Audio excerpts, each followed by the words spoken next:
I love my older brother, but sometimes I wish he'd died. We were kids. I was only 10 and he was 16. He had just got his driver's license, and we went everywhere in our town because we'd seen so little of it growing up. Every night, Jack would make some excuse to take our family K-car, they don't make them anymore, somewhere, and our parents would always go along with it. They knew we were just excited to explore this new freedom my brother had attained. "Fine, but take Peter with you," my mom said. I could tell Jack was a bit irritated to have to bring me everywhere. I was his luggage, as he and his friends had so affectionately defined me. I could have made an excuse not to go, give him a little space, but I loved my brother. If he was doing something, then it was worth doing, and I couldn't stand to hear about it secondhand. I wanted to be there, sharing his cool experiences with his group of high school friends. I had no friends my own age.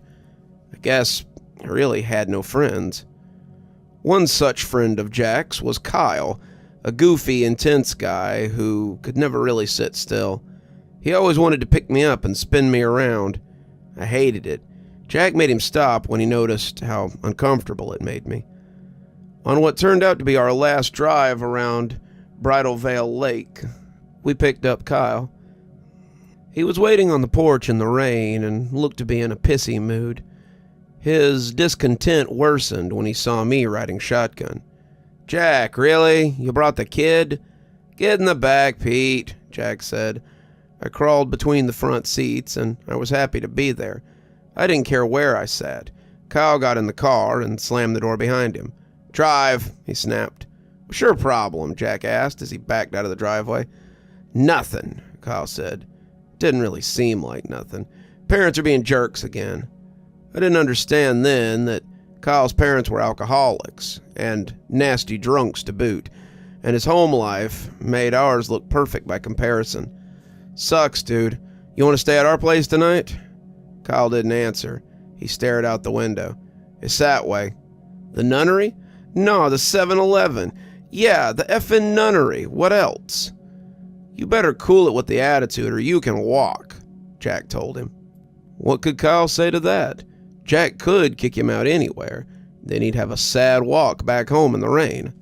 I kinda liked that idea. We drove for a while in silence until Kyle finally apologized. "Sorry, man, this was supposed to be fun." "It's no biggie," Jack said. Our dad would say that too, whenever we messed up. "We're going to the nuns?" I asked, as the reliant little K-car crossed the intersection of Ferry Street, where our old house used to be. Neither of them answered the question. The neighborhood, as most know, has the special privilege of being located a few blocks from a psychiatric hospital and a closed-down nunnery. The two institutions used to be associated with each other. Nuns were also nurses during the Korean War, treating vets with PTSD. The nunnery had been vacated since 1970, way before I was born, and while the Catholic Church still owned the land, they seemed to have forgotten about it. Castle-like walls on the ground were torn apart by strands of strangling ivy. Trees that had been cared for became imbalanced and toppled before slowly dying in the mud. The big house, the convent I supposed, where all the nuns used to live, lost its white paint to the elements, and a big crucifix had been dragged from somewhere inside and thrown into the dried-out fountain. This was what I remember of the nunnery before we moved. When we pulled onto the shoulder of the gate, the crucifix hadn't moved in the intervening years. "Right where I left it," Kyle said to himself. I wasn't sure if he meant the crucifix or something else. Maybe I didn't hear him right. The rain had intensified and created a racket on the windshield and the roof. "I didn't bring an umbrella," Jack said. "Buy you a whole raincoat after," Kyle said. "Are you sure it's not stealing?" Jack asked. "How the hell is it stealing? Nobody owns it."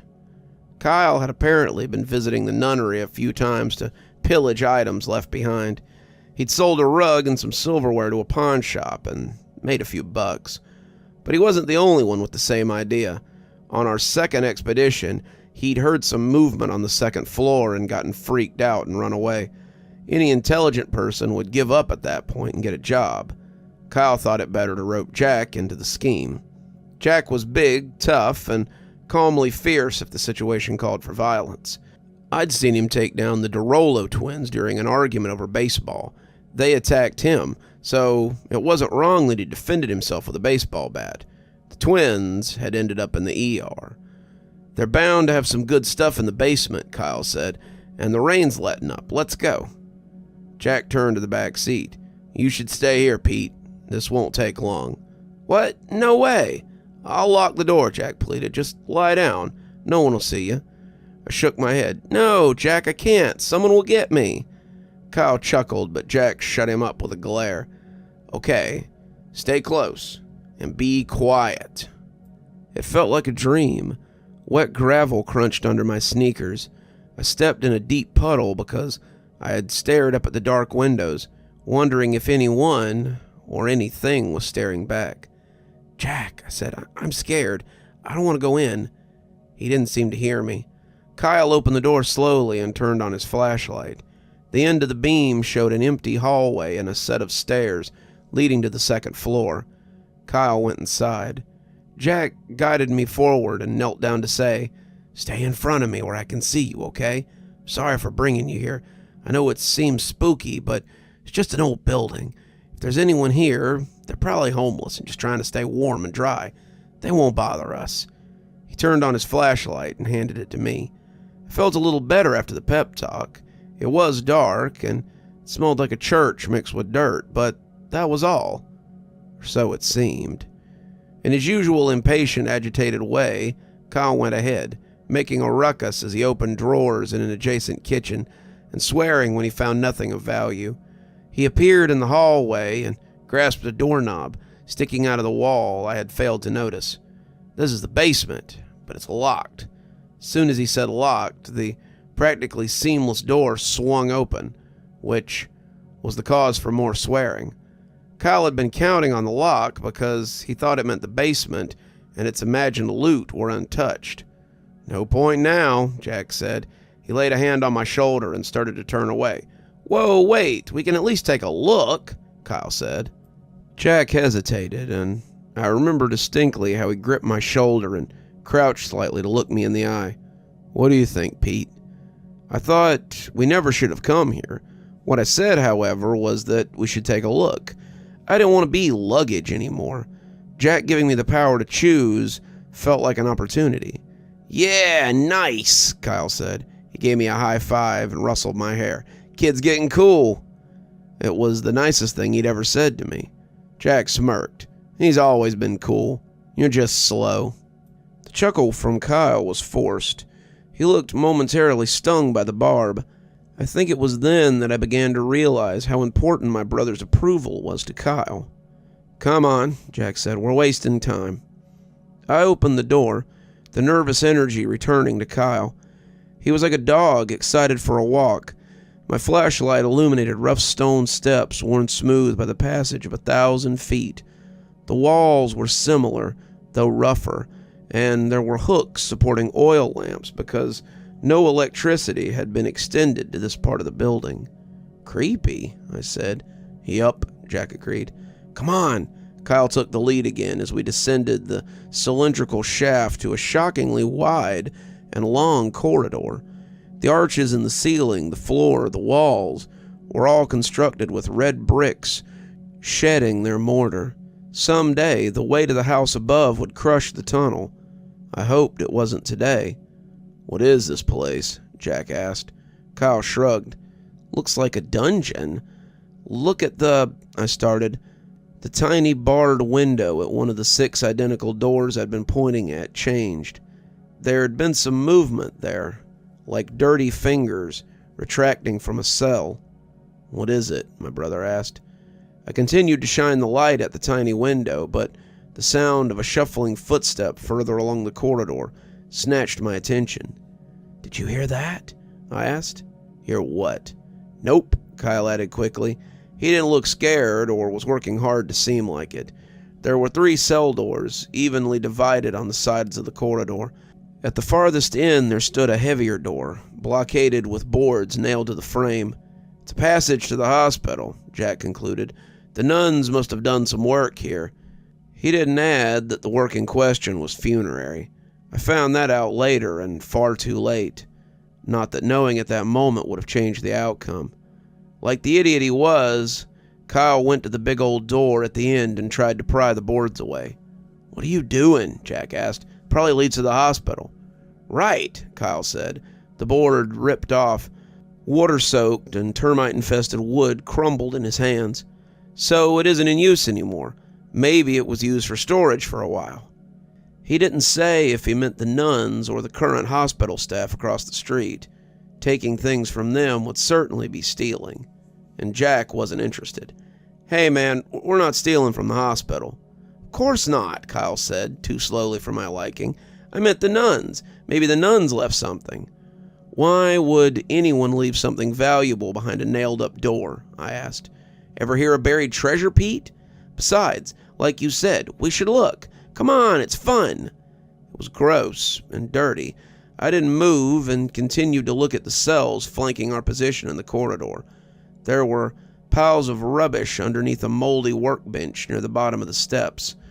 I encouraged us to search there first, but they were too committed to tearing off the planks. That's when I heard the murmur of a prayer. "Guys," I said, but they were focused on the door. The voice continued in frantic whispers. "Please, beg you, Michael, do not abandon me." I thought someone was in one of the cells and that they might be afraid of us. If I were homeless, I'd probably stay in an abandoned place and be afraid all the time about somebody wanting to hurt me, too. "It's okay," I said, still unsure where the scared voice had come from. "We're not out to hurt anybody." Kyle pulled the last plank off the door at that very moment. "Guys," I tried again, but they were talking about what to do next. The door still wouldn't open. Kyle wanted to kick it down. Jack thought they should think about it first. "Here, come here," the voice said quietly, and this time I knew which cell it came from. "Hello?" "I'm in here," sounded like a man whispering. "Help me, I'm here. Please come." "Guys," I said loudly, and unfortunately at the same time, Kyle started laying his boot onto the passageway door. I moved closer to Jack, and we exchanged a look. He was sweaty and afraid. "There's somebody in that cell," I told him. "What?" He didn't understand. Kyle's boot plunged through the rotten door. Immediately, a current of smelly air was freed to caress our faces and our bodies. "There's somebody..." Jack reached for Kyle too late. His dumb friend rammed his body into the remnants of the door, and instead of stopping him, Jack tripped and fell on top of him.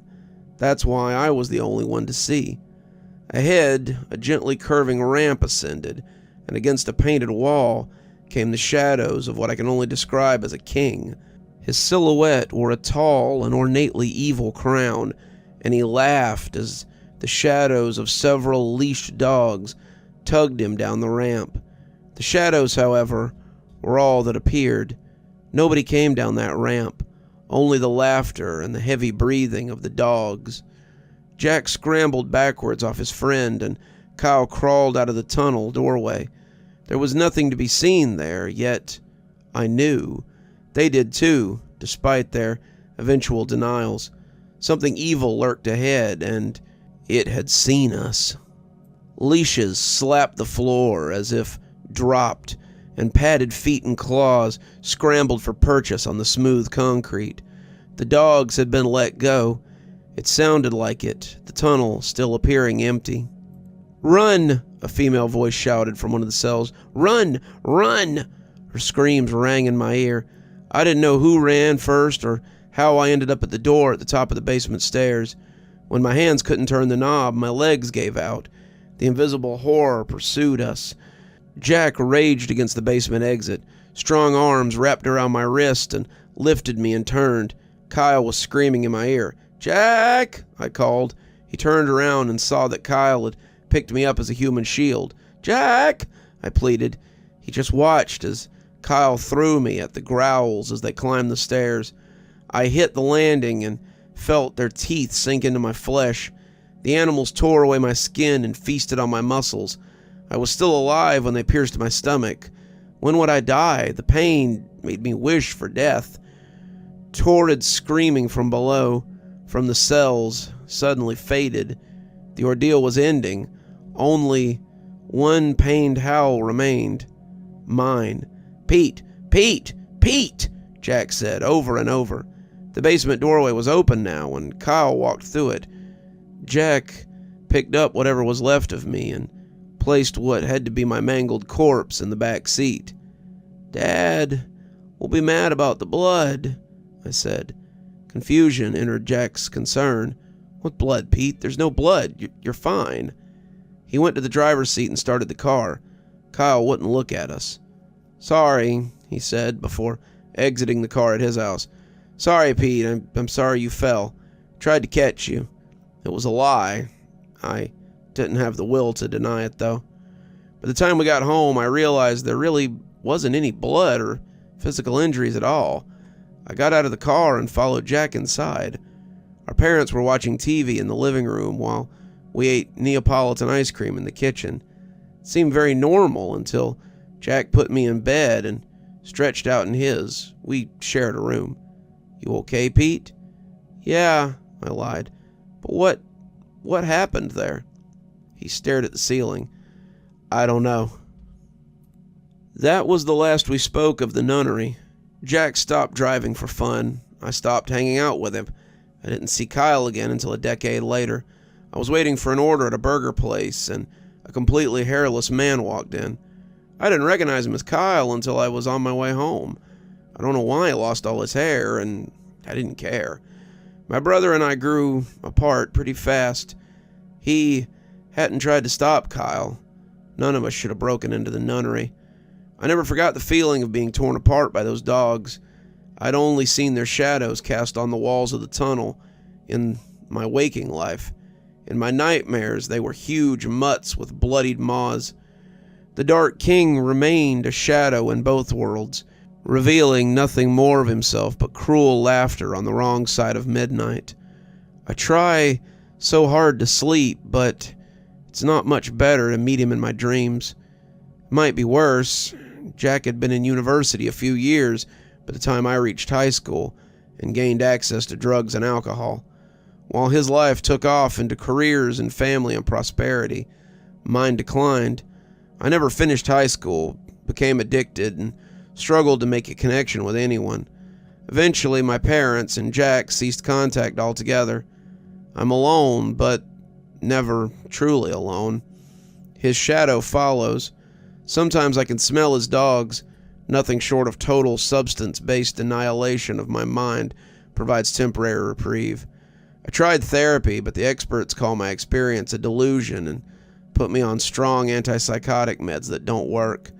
I went to a priest, but he kicked me out and said I should see a doctor. Rehab didn't work, obviously. So I'm writing to all of you. Maybe you can help. At least, if you care enough to have read this far. The nunnery isn't hard to find. I think I have to go back. Most of whatever I am is still there. The dogs want to rest. The king is indifferent, so long as I suffer. I'm tired. There's comfort in giving in and giving up. I'll be waiting in one of the cells with the others. They know. They understand. I hate you, Jack. I miss my brother. You're still here. Thanks so much for joining us for tonight's spooky tale. If you'd like a little bit more spooky in your life, why not click on one of the videos that appears at the end of our story? Or maybe head on over to one of our playlists where you can get your fill of spooky content. If you like your spooky a little more tactile, I've got a new book that's come out. If you'd like your own copy, there's a link below in the description where you can get your own copy of my spooky book. If you like what you see here on the channel and think you might like to support in a more monetized way, then why not come over to Patreon or become a member on YouTube? Speaking of, let's go ahead and thank our members now. Thanks to Civ Garstad, Unicorn Hollow, and Heather for being our Spooky Ghost contributors.